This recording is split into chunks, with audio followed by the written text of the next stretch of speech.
Reka dushime Imana yo iduhaye andi mahirwe yo kongera kugaruka muri ya gahunda yacu ya nimugoroba, aho dufatanyiriza hamwe kwiga ingingo y'umunsi.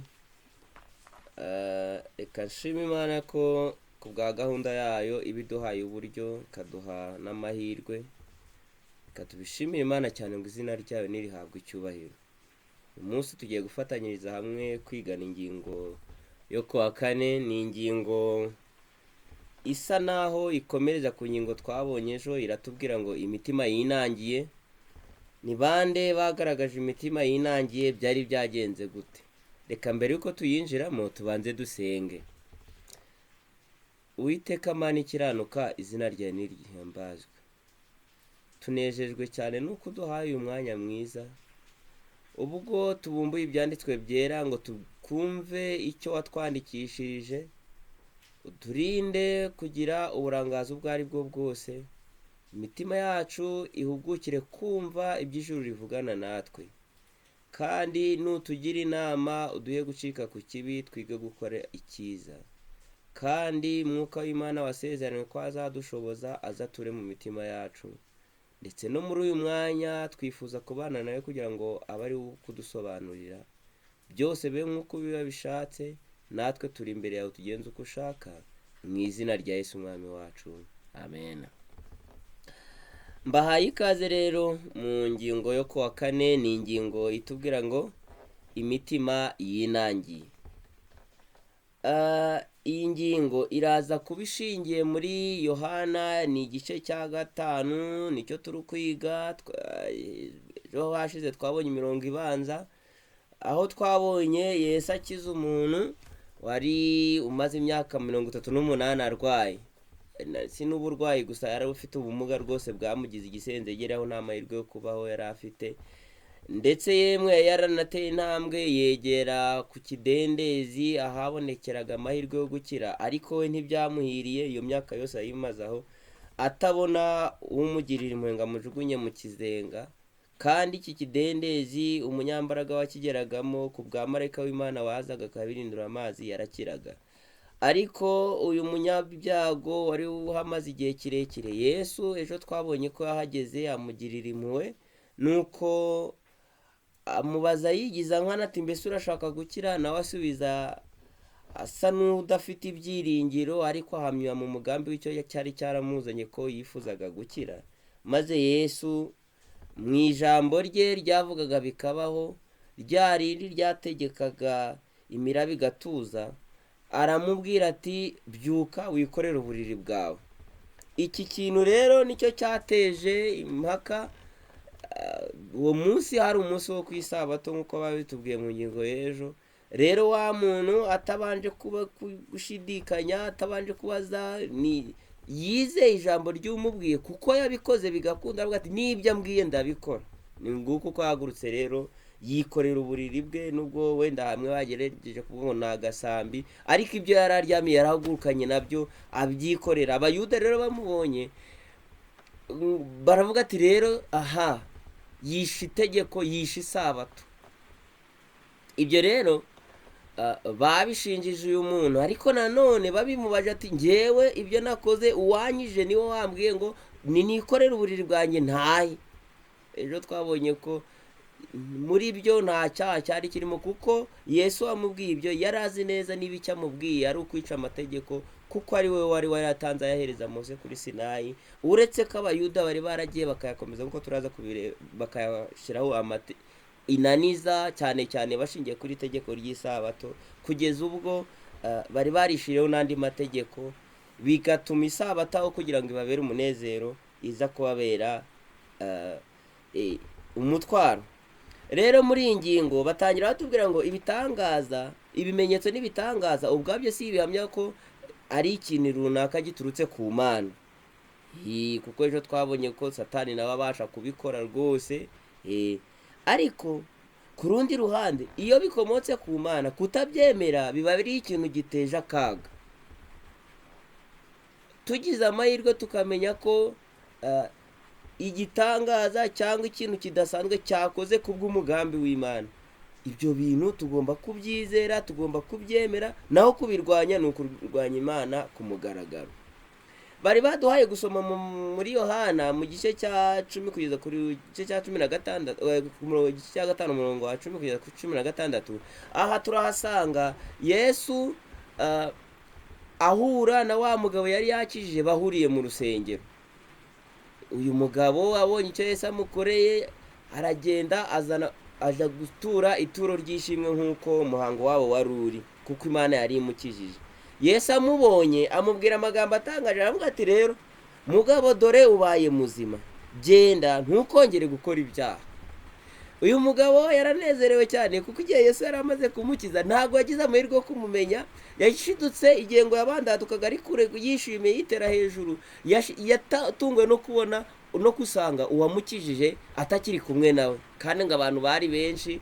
Ibyo rero byatumye atagira amahirwe yo kubona Yesu ngo amenye uwumukijije. Yesu rero amubwiye ayo magambo, umugabo n'akanyamuneza kose ahashimishwa nuko abonye Yesu, ahita abwira abafarisayo n'abayuda ati dore ngo ni Yesu wanyijije rwose. Hano hari amagambo yanangaje, avuze ngo umuntu ashobora gutekereza ko icyo gihe cyari igihe cyo guhimbaza Imana, ariko ibiramambu abayobozi bashatse kurenganya Yesu kuko yakoraga bene ibyo ku isabato. Umugabo ababwiye ko aberetse uwamukijije, nabo bari babizi ko arwaye, nk'aho batanezejwe n'icyo ngicyo, nk'aho batafatanyije nawe gushima Imana. Barahindukira. Ubundi ibi nibyo bintu bibi, kuba batashobora kwemera ko umurimo yakorewe ari umurimo wakozwe n'ijuru, ngo maze bafatanye nawe kunezerwa, ahubwo bagafata ngo uwamukijije Yesu wari ukoze ibyo, bagahita bafata bagashaka kumwica. Ubundi ibi bintu abo Satani yagendereye abasha gutuma bagira imyumvire mibi no kubikorwa byakozwe n'ijuru ubwaryo. Hano hasi baravuga ngo ibikorwa byo gukiza byari byemewe ku munsi w'isabato, igihe bihabaga hari ikintu cyihutirwa. Uyu muntu yari yamaranye uburwayi bwe imyaka 38, bityo rero biragoye kuvuga ko gukira kwe byari ikintu cyihutirwa. Ukurikije igihe yari amaranye igihe. Ariko nanone umuhari isomo Kristo yifuzaga gutanga niri, umuntu yatekereza ko uwari ufite ububasha buvuye ku Mana bwo gukora igitangaza nk'icyo, ni nawe wari washaka kumenya niba byemewe kwikorera ingobyi ku munsi w'isabato. Rwose twabasha kumenya tutanashidikanya ko niba Yesu wari umubwiye ngo byuka wikorere uburiri bwawe, mu kubyuka bikemera. Uyu muntu wari ukoze igitanga yari azi neza ko n'igikorwa mubwiye niba biri mu yisha amategeko cyangwa atayisha. Rero uretse umutima wo kwinangira no kutashaka kwemera Kristo nk'umwana w'Imana, niwo wabateye kumushaka impamvu. Ariko ibintu yamubwiye yari asobanukiwe, niba yari afite imbaraga ivuye mu ijuru imutera gukora ibyo akora, bagombaga no kwizera ko ibyo yamubwiye bitanyuranyije n'amategeko y'Imana. Mu kuri Yesu yashakaga kubaganisha ku busobanuro bwimbitse bw'ukuri kwa Bibiliya kurenza uko amategeko n'amabwiriza y'abantu yarasigingije ukwizera kuzima. Mbega ukuntu bari barashizeho amategeko n'amabwiriza, ndetse cyane cyane iyo bageraga kuri uyu munsi w'isabato, hari amagambo yanangaje mu bifuzuye byose. Baravuze ngo abayuda bari barasobanuye amategeko nabi, cyane cyane ku bijyanye n'umunsi w'isabato. By'umwihariko isabato bari barayizengurukije amabwiriza ashoboka yose atagize icyo amaze. Kuri bo ntabwo umunsi w'isabato wari ukiri umunsi w'umunezero, umunsi weguriwe Uwiteka n'umunsi wo kubaho. Abanditsi n'abafarisayo bari baratumye kubahiriza isabato bihinduka umutwaro utakwihanganira. Ngiki kintu bakoze. Mbega ukuntu byari biremereye. Hano batanze urugero bavuga ngo nta nubwo byari byemewe gucana umuriro cyangwa ngo akongeza itara ku isabato. Umva nawe. Bityo rero kubwo mbona umuntu yikoreye uburiri, byo byari ikintu bamufataga nk'uwakoze amahano. Niyo mpamvu Yesu yifuzaga rero kubaha umucyo mushya, kubasobanurira uburyo itegeko ry'Imana ari ryo kubazanira umunezero. Yifuzaga kubaha undi mucyo kuri iyo myumvire bari bafite.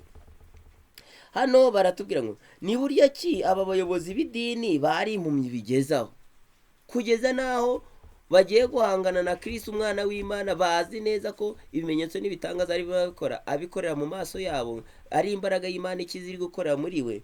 mbega ukuntu bari impumyi. Igisubizo gishoboka ni ukubera ko imitima yabo yari yinangiye. Nta kindi cyatumye batemera Yesu nka Mesiya, nuko imitima yabo yari inangiye. Imyizere yabo y'ikinyoma yababwiraga ko Mesiya azaza kubakiza ingoma y'Abaroma no gukunda ubutegetsi kwabo, maze bakanga kwiyegurira Imana. Ibi byose byafatanyije hamwe kubatera kwanga ukuri kwari imbere y'amaso yabo.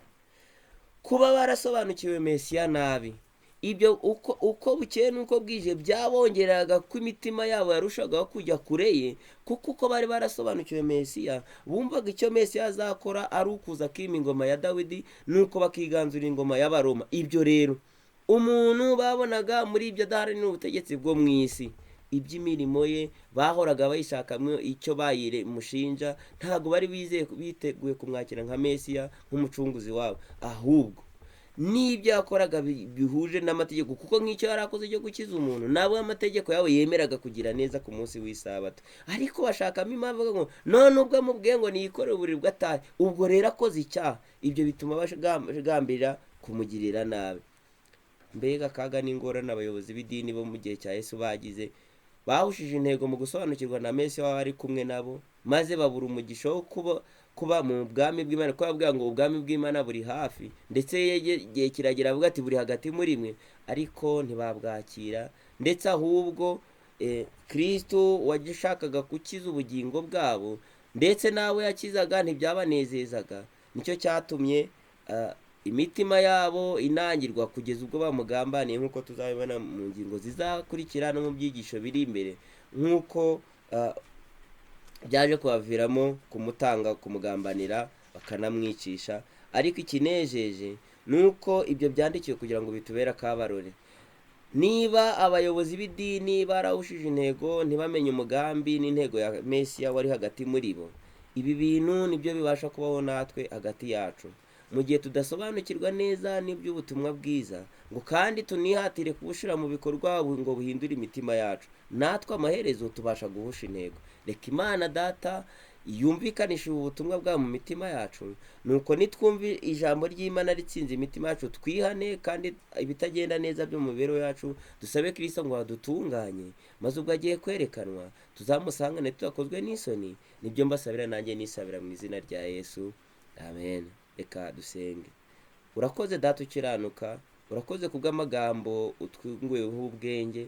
Dusobanukiwe neza ko igihe cyose tudasobanukiwe n'umurimo wa Kristo duhinduka abamurwanya, kandi twakabaye turi bahamya kugira neza kwe. Reka rero natwe ubwo tumenyesheje iby'imbaraga ikiza yari mu magambo Kristo yigishije, ayo magambo atanga ubugingo, reka yubake ubugingo muri twe. Kandi ubwo witeguye kugaruka, reka imitima yacu itunganizwe kuzakubona. Kandi ubwo ugiye gutwimika ingoma yawe, reka twebwe abumvise amagambo abe amendezi yo kudukiza, maze ubwo ugiye kwishurwa tuzatahane mu bwami bwo mu ijuru. Ngaho ubuntu bwawe bukomeze imitima yacu, uduhere umugisha mu byo twigiye muri iri somo ry'uyu munsi. Ubuntu bwawe bubane natwe, mu izina rya Yesu umwami wacu dusabye twizeye, amen.